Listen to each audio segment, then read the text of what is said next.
Welcome race fans. Today the Raw Dirt crew travels to the town of Elkins, West Virginia, home of the Elkins Speedway and several of the area's race teams. We are visiting the race shop of Neal and Garrett Paugh, former super late and present fast track late model drivers. Sit back and enjoy an afternoon with Neal and Garrett as they talk about their endeavors into the sport that they love, stock car racing.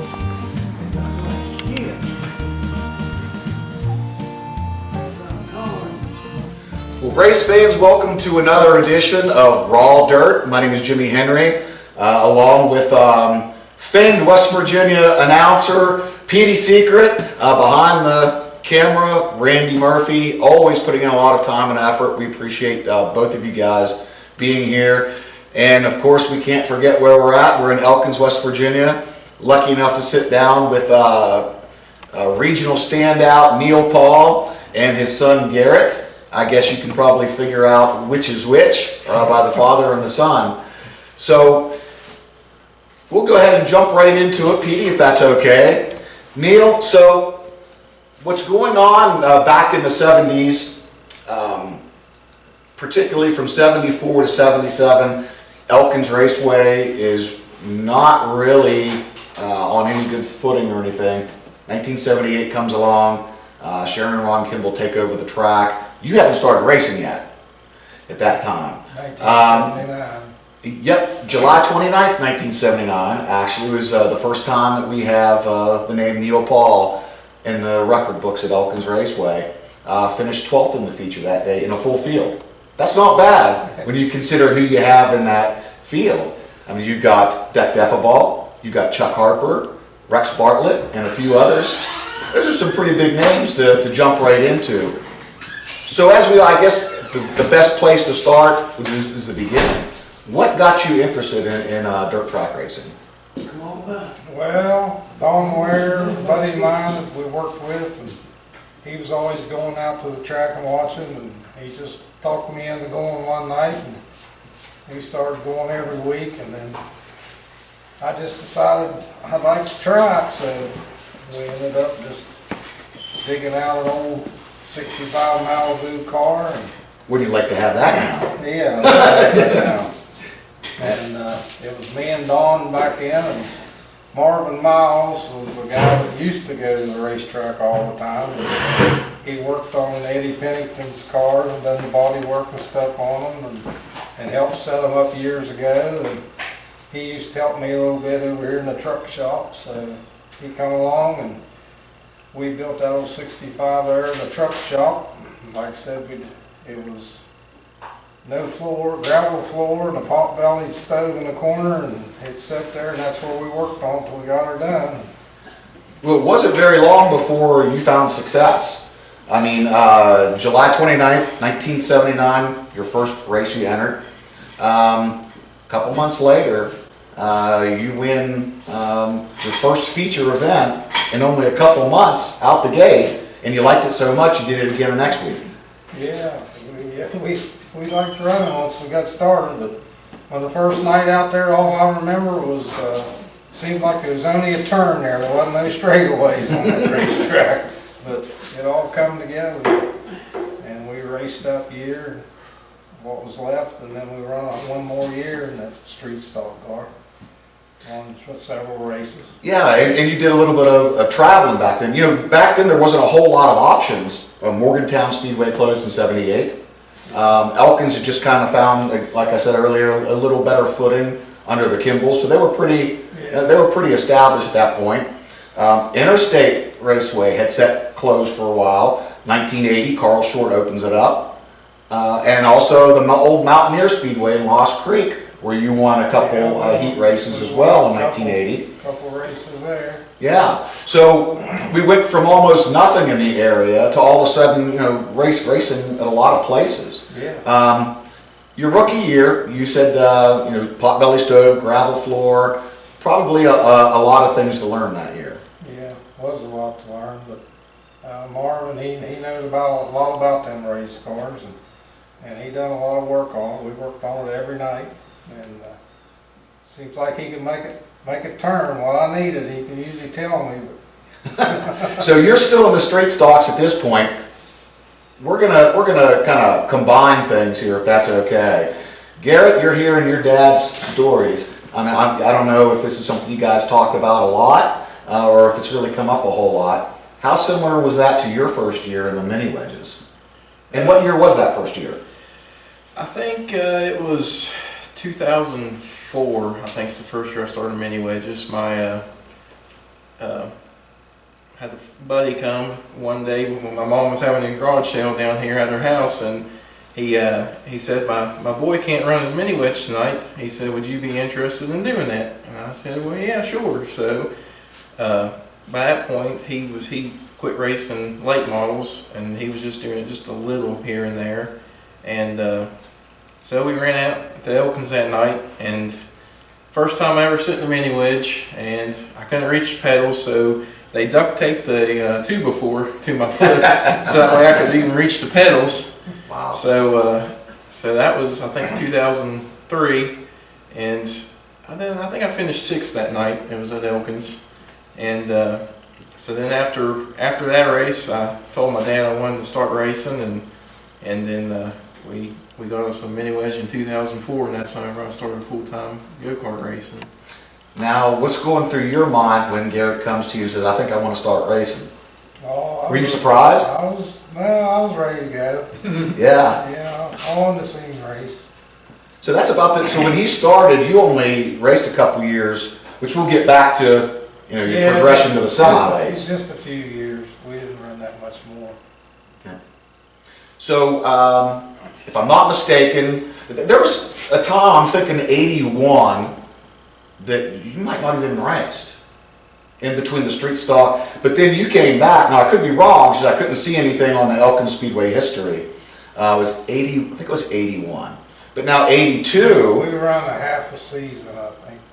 We run street stocks like a half a season in 79 and a full season in 80. Then we run a half a season in semi-lates in 81, and we run 82 full season semi-lates. Now 82, things really started clicking in the semi-lates. Then we went on to the late model after that. Now, if I'm not mistaken, I hate to keep going back to the Elkins history books, but that's the only way I can recall a lot of things. The first time that we, if I'm not mistaken, the first time under Elkins Raceway's statistics, the first time you were recorded in a semi-late, you finished second in the feature. And I believe that was to Red Frederick.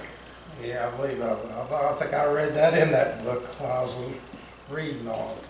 Yeah, so that's, you, now tell us a little bit about, I mean, that's a big jump from street stock that you built yourself to now, you know, you're probably a WRC at that time. Well, it was an old Howell car we bought used, and we went through it here at the shop. Then we took it to WRC, and Mark and Rodney went through it for me and set it all up for me.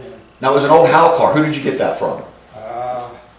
I don't even remember. Mooney, I think, Marvin, he come up with it somewhere. Where he dug it out at. So you took it up to WRC, Yeah, Mark Richards? We got all the work here on it and got it all ready, and we took it down to Lost Creek and they set it up for us.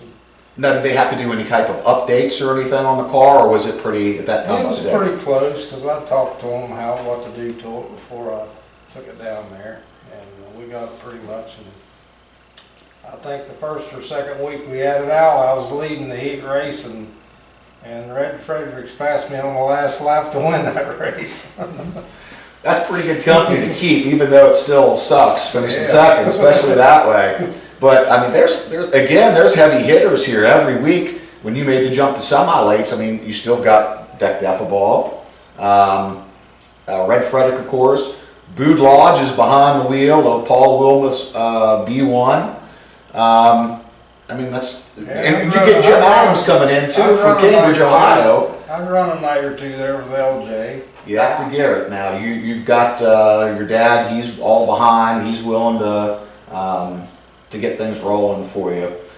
Were you aware at that age of the things that your dad had accomplished in racing at that point?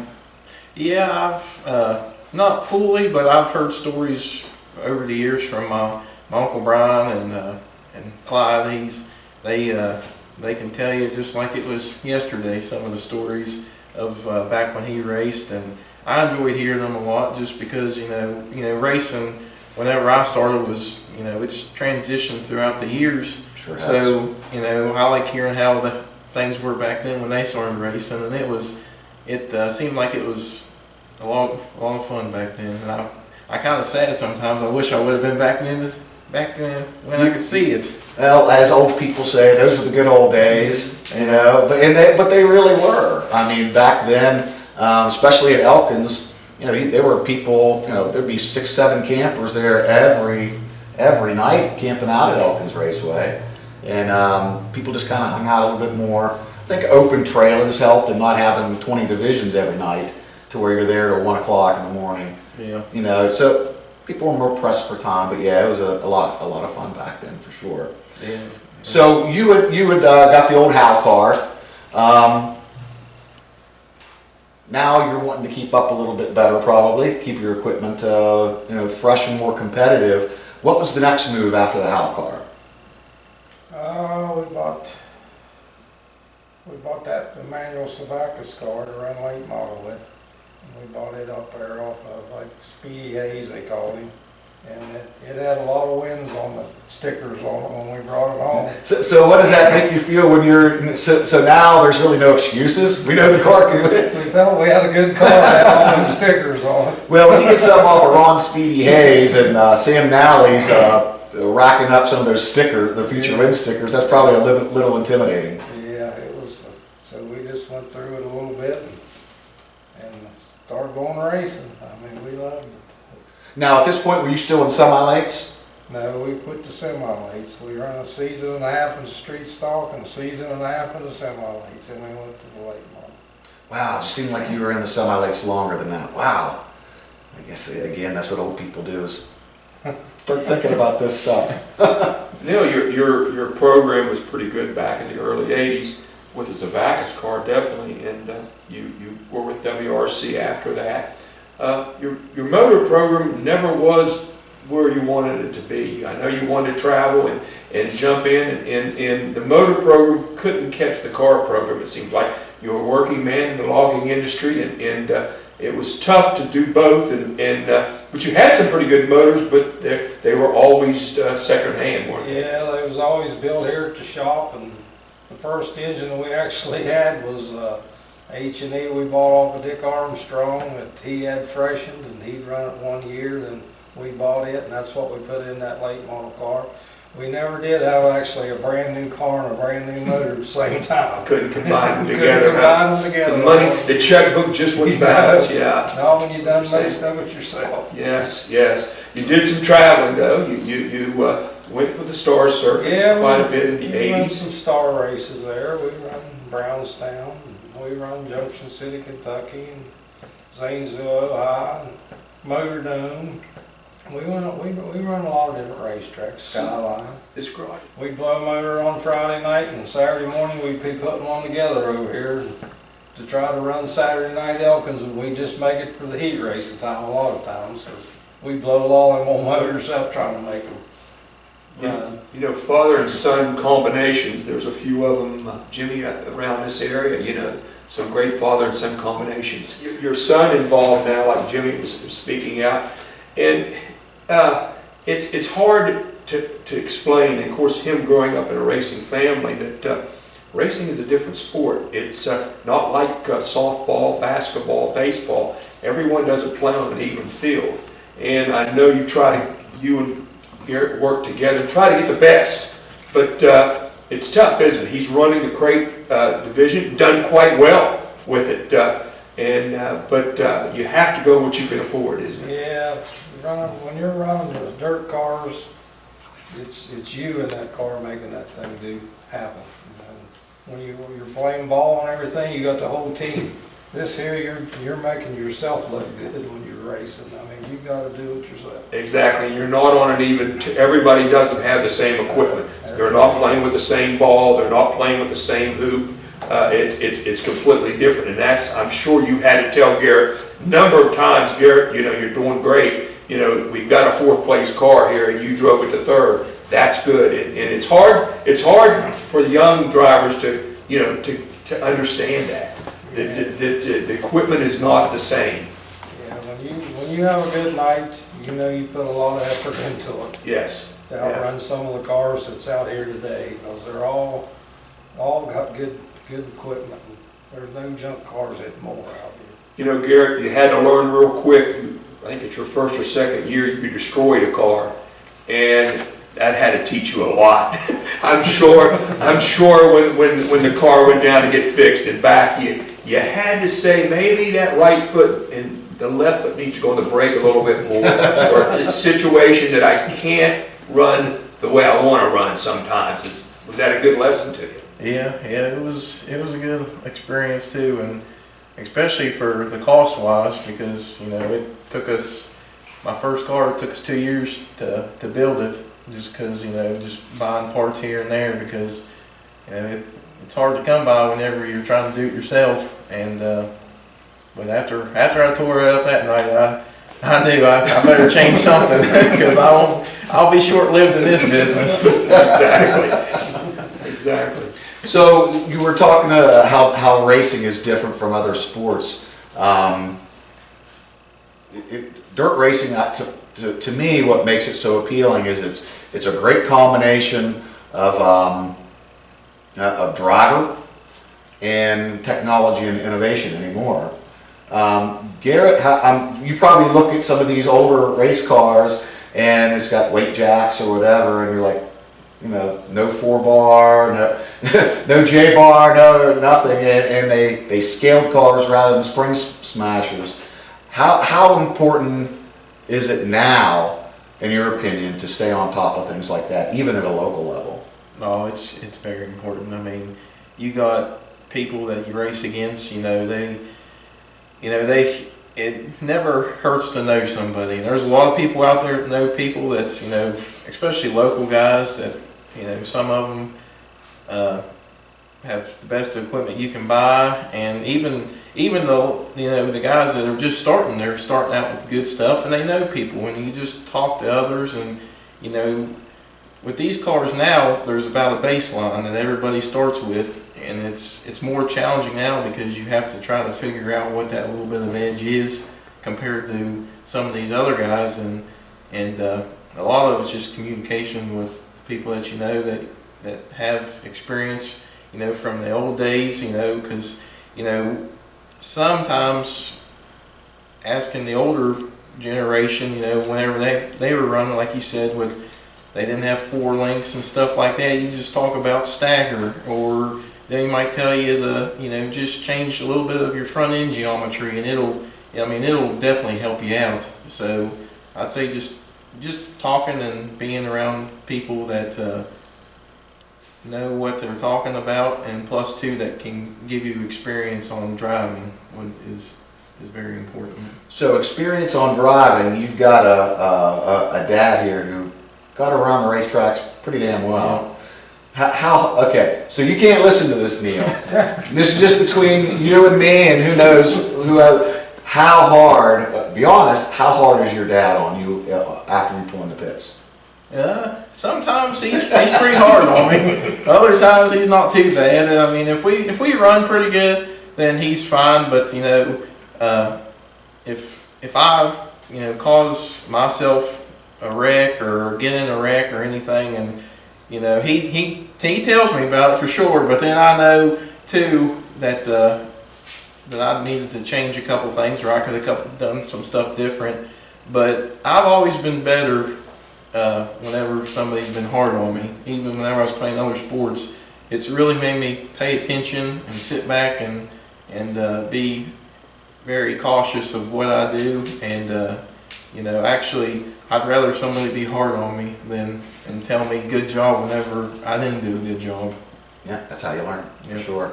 Well, there've been a few nights that I've been a little too hard on Well, let me tell you, Garrett, let me tell you a little story. When you first got started, I was standing beside your dad, and you were doing a heck of a job in the car, but you were getting outmotored. I mean, it was, and I looked at your dad, I said, buy the boy a motor. I said, please, because he wasn't a big motor buyer, as you probably know.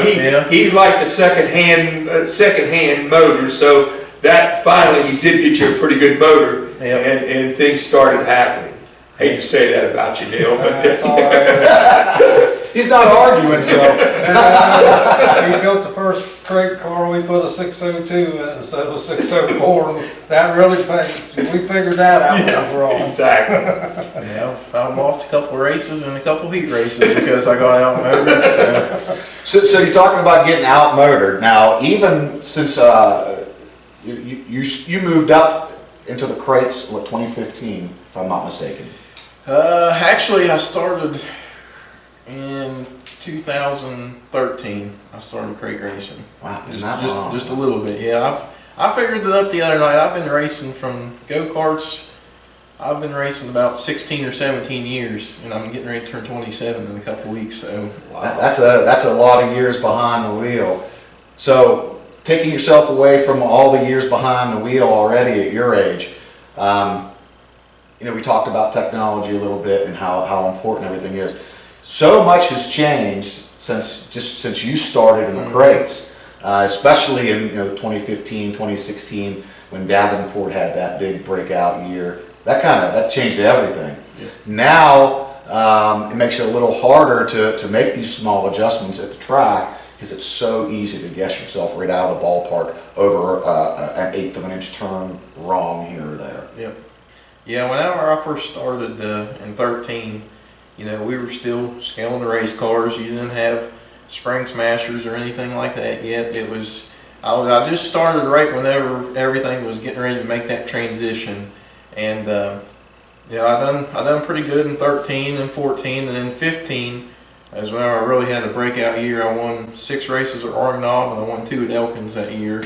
And that was back whenever my setup was just you opened up the rocket book and you put what springs it said, and that was my setup. You didn't mess with spring rubbers or spring smashers or anything like that. You just made a couple turns on your pullovers, moved a couple bars, and that's all you did. Those old rocket setup books, I'm going to tell you, if you're loose off, what do? Here's what you do. And they were pretty good about, for that time, they were pretty good about helping the customers, and they still are, obviously. They're arguably the best in the business. And they didn't do that by keeping everything secret like everybody. Certainly everybody, you're not always shown the full hand for sure, as you probably know. Oh, yeah. But technology is, the guys are, as your dad said now, everything is so even now. Even guys who are just starting out, like you said, if they know someone, that can make a big difference. Yeah, it's to the point now where we went to Pittsburgh last year, and I was 2 or 3 tenths. I think I was 2 tenths off of quick time, and that was a matter of 1st and 11th, just 2 tenths. I'm saying so. It's very tight nowadays with the racing, and you got to be on top of your game from the time you go out the hot lap to the time you go out for the feature. You got to be on top of your game nonstop. Garrett, you mentioned Pittsburgh, a good point. You've had a lot of success there at that great big track. What makes it go? Because your dad, I have to say, was not a great half-mile driver. Wasn't bad, but you seem to be a lot better than your dad was on a big track, on a big racetrack. I don't know. Just to me, I've never been to Eldora, but to me, that's my Eldora. Just of seeing how those guys race. They're up against the wall, how they're sliding people and stuff. It just reminds me a lot of Eldora, and I've always wanted to go there. And so I don't take it for granted anytime I get to run on that track, just from the history of it itself. But I don't know, just that track, you got to keep your car straight, and you got to be able to turn. And I found a pretty good line up there that I like, and it just seems to work. So Neal, I've got to give you your chance to rebuttal on that. You were great. You won a lot of races on a quarter mile. You traveled, but never a lot of success on a big racetrack. Was it the second-hand motors, maybe a lot of it because of that situation? Yeah, we was short on motors and the setups. We wasn't good on guessing on them setups on all them different tracks all the time because we didn't get to run them as much as we needed to. But yeah, the Pittsburgh track. I was only there once, and the first night I was there, we blew the engine up, and I always wanted to go back. So then we never did. So then I got to taking him up there and I like to watch him run up there. Runs well, doesn't he? It took him a few races before he get it up to the guardrails, but now sometimes he'll scare you up there on the guardrails. That's great. Now, did Steve Baker, always famous for rim riding up at Pittsburgh, did he have any input on or anything like that on driving style? No, I didn't really talk to a whole lot of people about Pittsburgh, really. In the beginning, we started going up there, and I was running, 7th, 10th in that neighborhood, and I could never get the car right. But the person that's, really helped me in the setup wise and just talking to them about Pittsburgh was Josh Richards. And, I got to work for him for a few months and got to go spend some time with him. And, he's been a big help on helping me with setup stuff. And, he was a big help on, especially at Pittsburgh. So I talked to him about that whenever he was up there for the Pittsburgh 100 weekend, and he's him, and then I started talking to Mark about it too, and between them two, then I started getting things figured out after that. Jimmy, so he goes to school at Rocket then, right? You take a quick class. How long were you at Rocket, Garrett? Well, now this was when Joshua was with Best Performance. Best Performance, yeah. right? I was out there 3 months, and when I was out there for 3 months, it was about probably 2 years worth of racing, what you learned quick. It's just unbelievable what just hearing and seeing what those guys do. It's common sense stuff, but whenever when you have another job and this is your hobby, it's easy to overlook stuff, and it's surprising what you'll miss. Yeah. So you went on got a better job, right? Yep. Not a racing job, but a better job. Yeah. A lot of future plans. Sometimes Yes. better jobs are not racing related. I learned if I wanted to race, I'd better get a better job. So I moved back here after being out there a few months and got a job with Columbia Gas. So that's what I've been doing since then.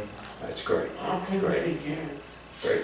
So Neal, we never really touched on one thing I've always wondered. I know what piqued my interest in getting in dirt late model racing. My dad, we started going when I was like 3. Who were some of your early influences when you were in the stands or in the pits watching, going to the racetrack with your friends? Who was there any particular drivers that really stood out to you or looked up to maybe?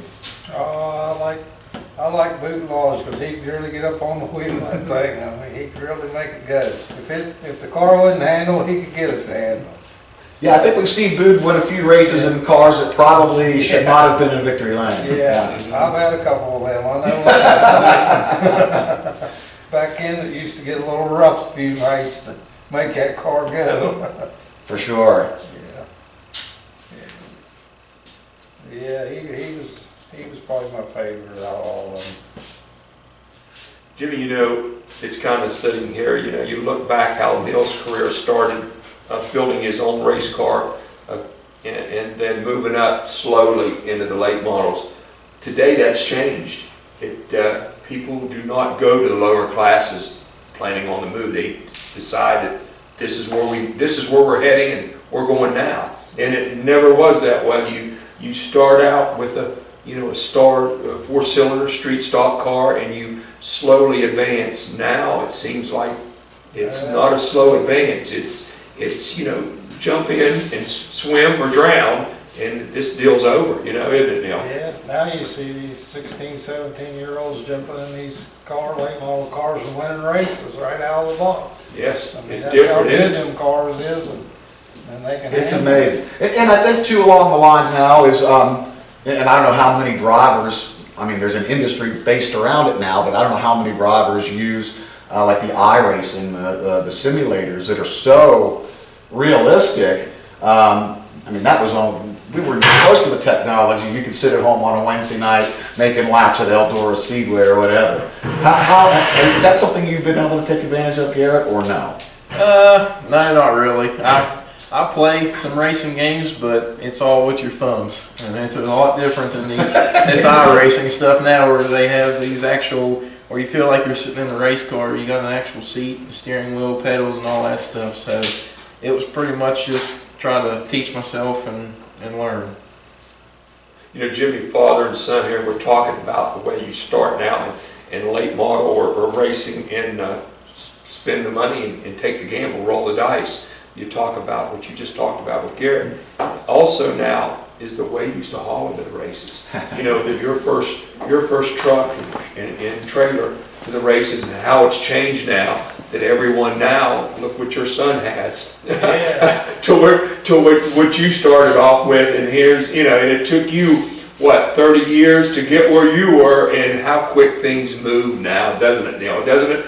You asked yourself when you go to the races and look around, and there's, you know, people that race for 20 or 30 years, you could say, you know, they built that. Now the foundation is laid quick, and it's. We pulled a lot of years with a pickup and an open trailer all the time, and then we finally went to the four-door truck with a tilt bed on it, ton model trucks. Back then, that was first class. That was first class, Yeah. yeah. Them old 85 model, 84 model pickups made into them haulers, and then we went to the 28-foot box trailers, pulling it with a pickup truck.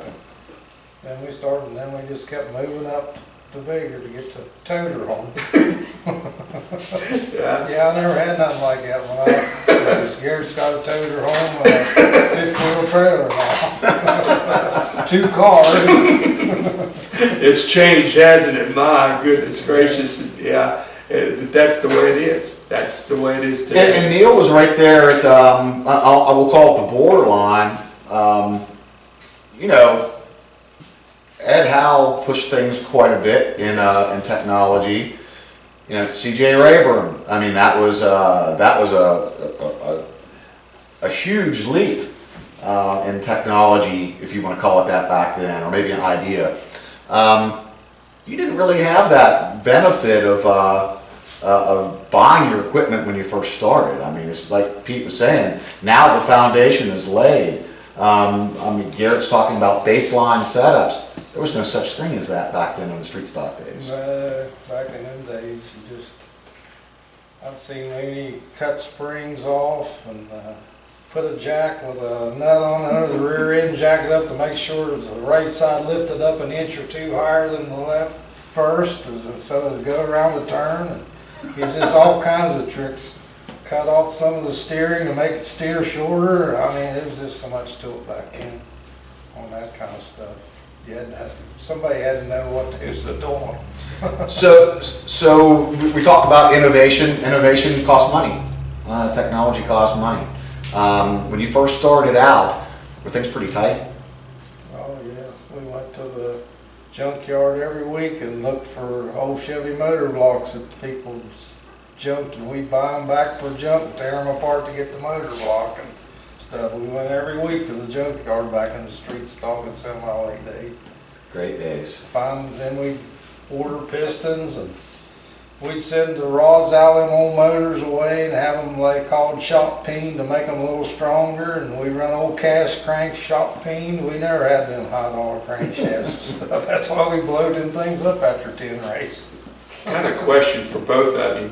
Garrett, your future, where would you like to be? And Neal, he's your son, where would you like to see him be in the next couple upcoming years?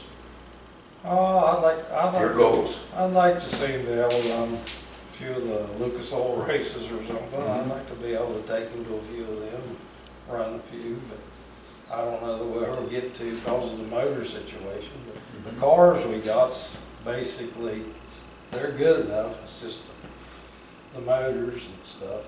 Expensive going. But yeah, it'd be nice to run a few of them bigger races. Chase a series, chase maybe a great series. Is that any? Nah, we were gonna try that one year, but just you know, it's pretty much just always been me and him, and you know, it's hard for me to get off sometimes to go to work, and it's very hard with him being, you know, his own boss. So we'd like to, but I don't know if it'll ever happen. But my ultimate goal would be to move up and run some late model races and stuff. You know, I've ran a few, and I've had a lot of fun doing it, and I haven't been in the best stuff, and I've blown a couple motors up and stuff doing it, but you know, it's a lot of fun, and that would be my ultimate goal.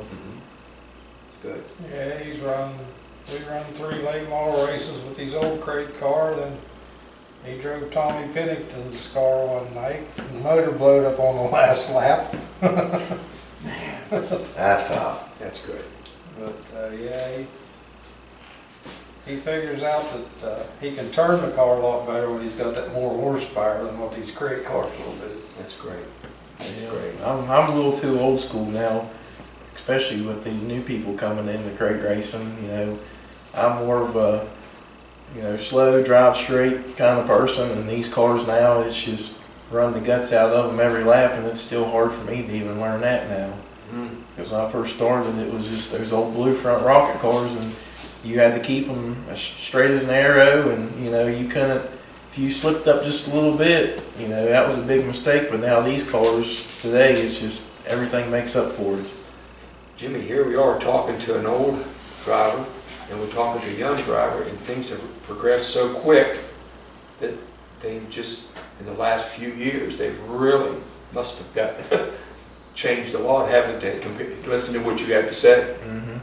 Yeah, like I said, when I first started, it was the old blue front cars. You scaled them, you know, and you just moved a couple coilovers on your shocks and moved a couple bars, and now it's spring smashers. You're not hardly moving any bars, and you know, it's all in the shocks now.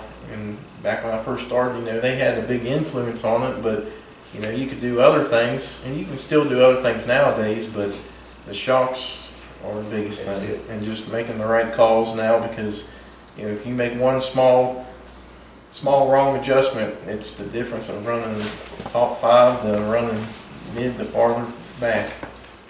Wow, which is crazy. So over the years, we've talked about, you know, like any other race team, you know, money is important. It's what keeps the wheels turning, so to speak. Neal, for you, have there ever been any sponsors that really stepped up and helped? Yeah, I had some sponsors. G&G Salvage, Rocky Heinzman, he furnished the motor there a few years.